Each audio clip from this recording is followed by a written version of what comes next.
Class 12th का प्रथम अध्याय में वैदिक काल पढ़ रहे हैं, हम अध्ययन कर रहे हैं।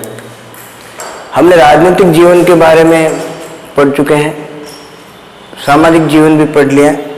आज हम अध्ययन कर रहे हैं या समझने की कोशिश करेंगे कि किस प्रकार का धार्मिक जीवन ऋग्वैदिक या वैदिक काल के लोगों का धार्मिक जीवन किस प्रकार से था, धार्मिक स्थिति क्या थी। वैदिक काल के अंदर प्राकृतिक देवताओं का बोलबाला था। देवता थे वे प्राकृतिक देवता थे, प्रकृति से जिनका सीधा संबंध था। ठीक है, देवता जो देने वाला, दाता, जो प्रकृति हमें जो भी देने वाली है वो देवता थे, प्राकृतिक देवता। और प्राकृतिक देवता में भी उनका वर्गीकरण था, बहुदेववादी थे,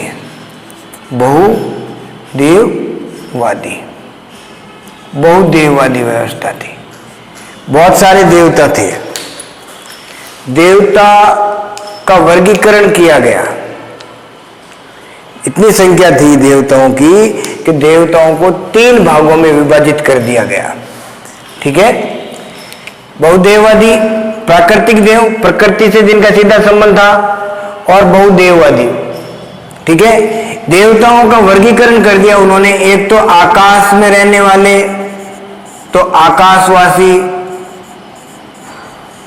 ठीक है, अंतरिक्ष में रहने वाले, अंतरिक्षवासी, जो जहां निवास करता है वो देवता वहां का हो गया। और तीसरा पृथ्वीवासी, पृथ्वीवासी। ठीक है, प्रारंभिक मानव के जो देवी देवता है वह प्राकृतिक देवी देवता थे, जिनका सीधा संबंध प्रकृति से था।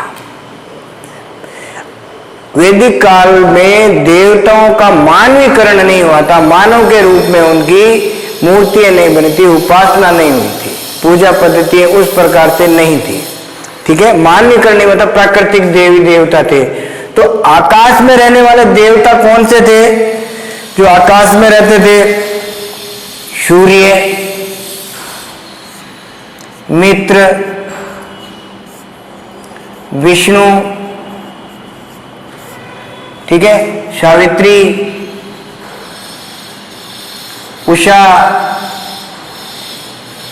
अदिति, ये देवी देवता थे जो कहाँ रहते थे? आकाश में रहते थे। वरुण भी आता है, आकाशवासी। ठीक है, देवताओं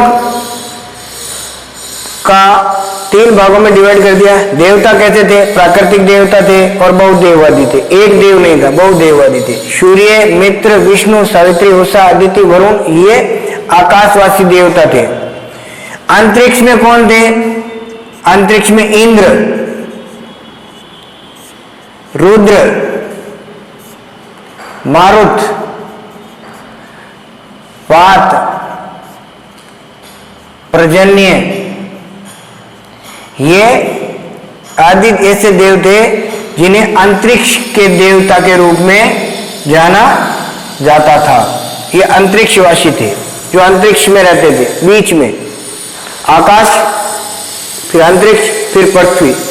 पृथ्वी पर रहने वाले देवताओं में अग्नि, ठीक है, सरस्वती,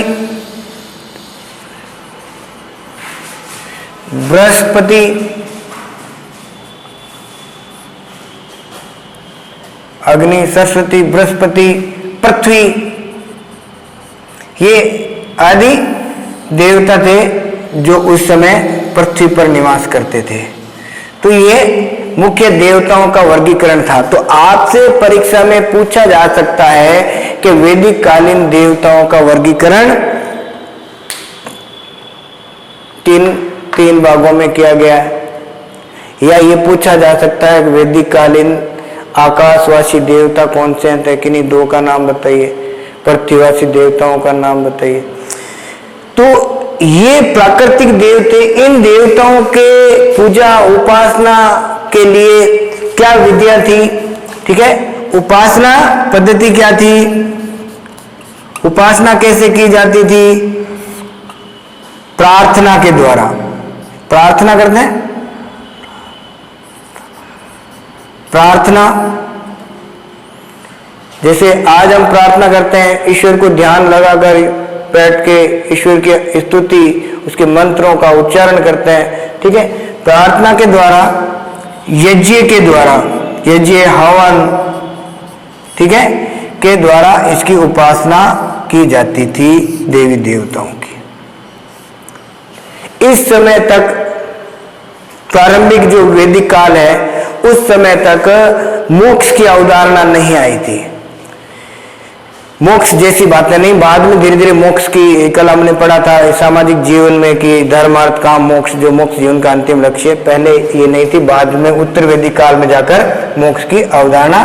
तो स्तुति, देवताओं के लिए प्रसाद वगैरह वगैरह हवन करना, उसमें आहुतियां देना, मंत्रों का उच्चारण करना, ये उपासना विधि थी। अभी देवताओं का मान्यकरण नहीं हुआ है, बहुदेववादी थे, फिर भी इनमें का मानना था कि सारे देवता एक हैं, एक देव की बात मानते थे, सारे देवताओं को एक ही मानते थे, नाम अलग अलग है।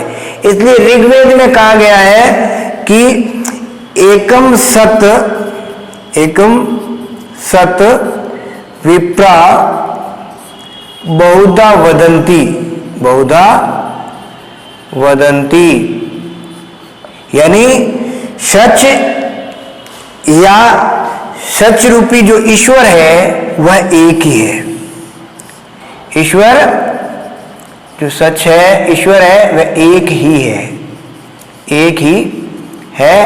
और ऋषि जो मुनि है, ऋषि जो विद्वान है, ऋषियों ने उनका अलग अलग नामों से, विभिन्न रूपों से, विभिन्न नामों से उसका उल्लेख किया है, विभिन्न नामों से, विभिन्न रूपों में, ठीक है, विभिन्न नाम से उल्लेख किया है। ईश्वर है एक ही, ईश्वर एक ही है। मेन बात यह है कि उनका नाम अलग है, ठीक है। बाकी जिस प्रकार से नदियां आखिर में जाकर समुद्र में गिरती है, ठीक उसी प्रकार से हम किसी भी ईश्वर का नाम लें, किसी की उपासना करें, किसी की प्रार्थना करें, वो आपके कल्याण के लिए ही है। उनका नाम ही अलग अलग नामों से, अलग अलग रूपों से इसकी उपासना की गई, ठीक है। ठीक इसी प्रकार उपनिषदों में मानव कल्याण की बातें की गई है। तो एक के बाद एक मानव कल्याण सामान्यतः परम ब्रह्मा उपनिषदों में ठीक इसी प्रकार से परम ब्रह्म की उपासना की बात कही है। परम ब्रह्म मतलब ब्रह्म और आत्मा एक ही है, अलग नहीं है। इस सृष्टि की रचना ही ब्रह्म से हुई है, वही इस सृष्टि का रचयिता है, उसी से सृष्टि लोगों का। और आत्मा ब्रह्म से अलग नहीं है, आत्मा और ब्रह्मा एक ही है। आत्मा ब्रह्म का ही अंश है और आत्मा का परमात्मा से यानी ब्रह्म से मिलन ही मोक्ष है, जीवन का अंतिम लक्ष्य, ठीक है। तो ब्रह्म और आत्मा एक ही है। ये ब्रह्म का सिद्धांत है ऋग्वेद में, जिसमें ईश्वर आपसे अलग नहीं है और आपका और ईश्वर का मिलन ही, ईश्वर का मिलन, जन्म जन्मांतर से छुटकारा मोक्ष है। मोक्ष की परिकल्पना यहां उत्तर वैदिक काल में जाकर स्थापित होती है। तो इस प्रकार से अगर हम धार्मिक जीवन की बात करें तो सामाजिक, आर्थिक, राजनीतिक के साथ साथ ही इस समय तक आरण्यक, ठीक है ना, आरण्यक और अन्य कुछ बहुत सारे ग्रंथ हैं जिनका संबंध अध्यात्म से है, अध्यात्म से है, ठीक है ना। इस लोक की नहीं, परलोक की कल्पना प्रारंभ हो गई। इलोक और परलोक, उससे भी आगे की बात सोचना। तो इस प्रकार से ये धार्मिक जीवन था वैदिक काल के, ठीक है, जिसमें सबसे महत्वपूर्ण बात प्राकृतिक देवता, बहुदेववादी 3 देवताओं का विभाजन कर दिया गया। उपासना पद्धति थी वो प्रार्थना, यज्ञ, हवन से होती थी। और सबसे महत्वपूर्ण बात थी ईश्वर एक ही है, उनका अलग अलग ऋषियों ने अलग अलग रूप से उसका, तो उपनिषदों में एक सत विप्रा बहुधा वदंती के नाम से उल्लेख किया गया कि ईश्वर एक ही है। ठीक इसी प्रकार से ब्रह्म का सिद्धांत दिया कि आत्मा और ईश्वर एक ही और दोनों का मिलन ही मोक्ष है, जन्म जन्मांतर से छुटकारा है। इससे आगे अगर हम देखते हैं तो वैदिक काल के आर्थिक जीवन का, आर्थिक जीवन, अगर आर्थिक जीवन की हम बात करें तो वैदिक काल का प्रारंभिक समय जो है उसमें सामान्यतः पशुचारण का कार्य था। इनका धीरे धीरे एक स्थान पर निवास करके रहने लगे, तो निवास करके रहने लगे तो उन्हें सामान्यतः बड़े महाजनपदों का अस्तित्व में आए। तो आर्थिक जीवन का मुख्य जो आधार था या मूल आधार जो था, ठीक है, मूल आधार कृषि और पशुपालन था। कृषि और पशुपालन था। पशुपालन इनका मुख्य आधार था आर्थिक जीवन का। कृषि महत्वपूर्ण थी आर्थिक, आज भी हमारे देश में कृषि का बड़ा, जीडीपी में बड़ा हिस्सा कृषि का है, ठीक है। तो कृषि भारत में उपजाऊ क्षेत्र रहा, गंगा यमुना का, उससे ऊपर का पंजाब का, दोआब का क्षेत्र। आज भी पंजाब को हम देखते हैं अन्न के कटोरे के रूप में। प्रमुख नदियां सिंधु, सरस्वती, सतलज, रावी, चीनाब, यहाँ बहु अपार उपजाऊ क्षेत्र है जो मिट्टियां लेकर आती, तो यहाँ अच्छी कृषि होती थी। जहाँ सामान्यतः कृषि के लिए जल उपलब्ध नहीं था, वहाँ वैदिक काल वेदों में हमें नहरों का उल्लेख मिलता है। नहरों को कुल्या के नाम से जाना जाता है। कुल्या, नहर, ठीक है, नहर का भी उल्लेख मिलता है जहाँ शायद पेयजल के लिए और सिंचाई के लिए उपयोग किया जाता था। कृषि उत्पादन को बढ़ाने के लिए जो खाद काम में ली जाती थी उसमें गोबर को काम में लिया जाता था। गाय सबसे महत्वपूर्ण पशु थी, ठीक है, गाय और बैल पशु जोतने के लिए, कृषि कार्य में खेत जोतने के लिए काम आते थे, ठीक है ना। कई बैलों को एक साथ जोतने का उल्लेख आता है, 2, 4, 6, 8, 12 बैल को एक साथ जोतकर खेती करने का भी उल्लेख आता है। तो इस प्रकार अगर देखें तो आर्थिक जीवन का आधार मूल कृषि था और पशुपालन में गाय सबसे महत्वपूर्ण थी, ठीक है। गाय को अगन्या कहा गया, अगन्या, डू नॉट बी किल, इसको मारने योग्य नहीं है, मारने योग्य नहीं है, ठीक है। गाय को मारना नहीं चाहिए, गाय मारने योग्य नहीं है, गाय अगन्या कहा गया। गाय विश्व का कल्याण करने वाली है, ठीक है ना। गौ विश्वस्य मातरम का उल्लेख है वेदों में, गौ विश्वस्य मातरम, ठीक है। गाय विश्व का कल्याण करने वाली है, विश्व का कल्याण किससे है? कल्याण गाय से है, गाय से है, विश्व का कल्याण गाय से है। गाय दूध देती है, कृषि को जोतने के लिए बैल पशु, ठीक है। दूध से आपको पता है कितनी मिठाइयाँ हैं, कितना चुस्त तुरुस्त, आप घी, दूध दिन में पौष्टिक आहार है, पूर्ण पौष्टिक आहार। अगर दूध ले लें तो व्यक्ति को भोजन की भी जरूरत नहीं है, ठीक है। तो गाय महत्वपूर्ण थी। पशुपालन, कृषि में विभिन्न प्रकार की खेती होती थी, कई फसलें ली जाती थी। वैदिक काल के अंदर उद्योग और व्यापार का भी उल्लेख है, उद्योग और व्यापार का भी उल्लेख है, ठीक है। व्यापार में व्यापारी को पणि कहा जाता था, व्यापारी को पणि कहा जाता था। पण एक मुद्रा भी थी, ठीक है। उद्योगों की अगर हम बात करें तो कई उद्योग थे, जैसे लकड़ी उद्योग था, ठीक है। कृषि कार्य करने के लिए बहुत सारे जो हल वगैरह बनाए जाते थे लकड़ी के होते थे। पहले लोहे का फोल नहीं लगता था, बाद में उत्तर वैदिक काल में 1000 ईसा पूर्व के बाद में लोहे का आविष्कार हो गया। तो लकड़ी का है, चमड़े का है, ठीक है, कपड़े का है, ठीक है, और धातु उद्योग है। ये महत्वपूर्ण उद्योग थे। बंद कर दो। तो लकड़ी का, चमड़े का और धातु उद्योग है, ठीक है। कपड़ा उद्योग का महत्वपूर्ण उल्लेख आता है, ठीक है ना, जिसमें एक वह शब्द आता है जिससे कपड़ा बनता है। कपड़ा बनाने की धातु जो थी वह थी कपड़ा बनाने के लिए। वयन का भी उल्लेख आता है, वयूल का भी उल्लेख आता है, वयन कपड़ा बनाने के लिए, ठीक है।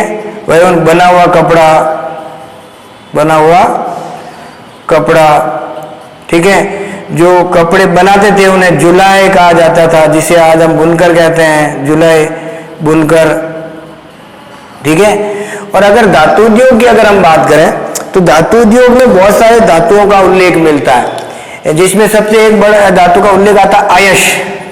आयश नामक धातु का उल्लेख आता है।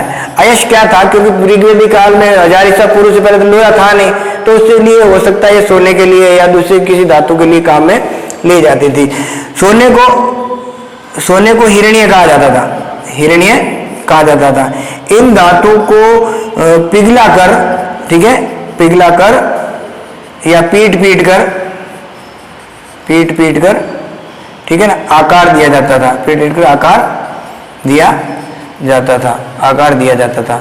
इनमें सबसे महत्वपूर्ण जो है, इसमें एक तो कर्ण शोभन आभूषण मिलता है, कर्ण शोभन जो कान को, ठीक है। एक निष्क है जो गले का आभूषण है, निष्क गले का, और एक सिक्का भी मिलता है, चांदी का सतमान नामक सिक्का, ठीक है ना, सतमान। तो ये चांदी का था और निष्क आभूषण भी था एक, और ये एक मुद्रा भी थी, ये मुद्रा भी थी और आभूषण भी था, आभूषण भी, ठीक है। और ये सिक्का था चांदी का, तो इससे पता चलता है कि चांदी का था ये, ठीक है ना। तो मुद्रा और आभूषण, इन धातुओं से ये एक के बाद एक सिक्का था, यानी व्यापार वाणिज्य चलता था, ठीक है ना। समुद्र पार से हमें बहुत सारी पतवार वाली नावों का उल्लेख है। कितनी? 100 पतवार वाली नाव का उल्लेख है, जो दर्शाता है कि हमारा व्यापार अच्छी स्थिति में था, व्यापारिक समृद्धि थी, ठीक है। गाय को मारने योग्य नहीं, लेकिन गाय वस्तु विनिमय का साधन थी, वस्तु विनिमय का साधन थी। क्या? गाय, साधन गाय थी। ऋग्वेद के अंदर एक इंद्र की प्रतिमा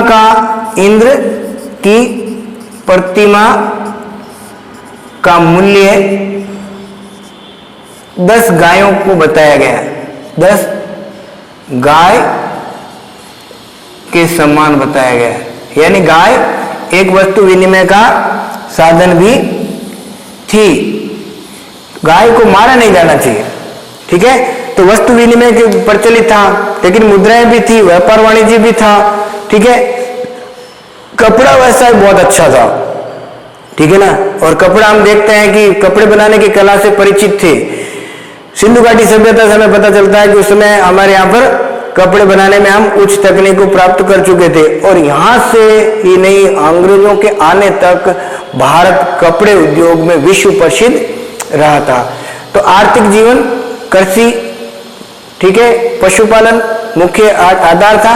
और उसके बाद कृषि, अच्छी उन्नत कृषि, गोबर खाद। आज भी हम देखते हैं, आज हम जो भी उत्पादन लेते हैं वो रासायनिक खाद डाला जाता है, गोबर खाद नहीं है। इसलिए आजकल जो बहुत सारी महंगे प्रोडक्ट उत्पादन होता है, सब्जियों का कहें, अच्छी अनाज का कहें, ऑर्गेनिक खेती कहते हैं जिसे, जिसमें रसायन खाद नहीं डाला जाता है, गोबर खाद डाला जाता है। वो किसी प्रकार के आपके साइड इफेक्ट नहीं होते हैं, गैस नहीं बनती है उससे शरीर में, और शरीर में एक ताकत आती है। तो उस समय को अनाज एक महत्वपूर्ण बात थी कि उत्पादन में किसी प्रकार रसायन को काम में नहीं लिया जाता, गोबर खाद और विभिन्न प्रकार की फसलें ली जाती थी। 3 प्रकार की फसलों का उल्लेख है, ठीक है, अलग अलग समय में अलग अलग फसलें। तो इस प्रकार से गाय, व्यापार वाणिज्य का देखें, व्यापार उद्योग में भी हमारी स्थिति अच्छी थी, ठीक है। धातु उद्योग में हम आयश, हिरण्य ये सोना था, हिरण्य को अर्थात सोने को हिरण्य कहा जाता था, ठीक है। तो आयश को क्या कहा जाता था, शायद आज जैसे आज तो हम आयश को क्या कहते हैं, लोहा कहते हैं, लेकिन 1000 ईसा पूर्व से पहले लोहा था नहीं। लोहे की खोज 1000 ईसा पूर्व से यूपी के अंदर अतिरंजी खेड़ा है, वहां से पहली बार वहीं से अवशेष मिले। तो आयश शायद सोना या चांदी के लिए प्रयोग लिया जाता था। तो आर्थिक स्थिति अच्छी थी, सुखी समृद्ध थे लोग, ठीक है। यही वो स्थान है जिसे सोने की चिड़िया, समृद्ध घी और दूध की नदियां बहने की बातें, क्योंकि पशुपालन था, हर घर में सुखी समृद्धि थी। जिस घर में दूध, दही, घी हो और खाने के लिए अनाज हो तो शायद वो सबसे सुखी होगा। संयुक्त परिवार प्रथा कल हमने पढ़ा ही था। और आज के युग में अगर देखें तो हम देखते हैं कोरोना जैसा काल है, इस काल में आज सबसे सुखी वही लोग हैं जिसके घर में धन धान्य, जिसके कोठार भरे हैं, ठीक है, गाय दूध दही है, आराम से वो घर में बैठा सुखी जीवन जी रहा है। जिनके पास ये चीजें नहीं है, व्यापार ठप हो गया है, स्कूलें कॉलेजें बंद हो गई है, उद्योग धंधे ठप हो गए हैं, उन स्थिति में शायद कृषि आज भी भारत का मूल आधार है। जिस आधार पर, तो उसका मूल आधार क्या था, कृषि। याद ध्यान रखना, पूछा जाता है वैदिक कालीन आर्थिक जीवन का मूल आधार क्या था, कृषि और पशुपालन। सिंधु घाटी सभ्यता का भी मूल आधार कृषि ही था, लेकिन वहां व्यापार वैदिक काल की तुलना में उन्नत था। क्यों उन्नत था, क्योंकि सिंधु घाटी सभ्यता की सभ्यता नगरीय सभ्यता थी, जबकि वैदिक कालीन सभ्यता एक ग्रामीण सभ्यता जिसको पहले अध्ययन किया था। चलिए आगे कल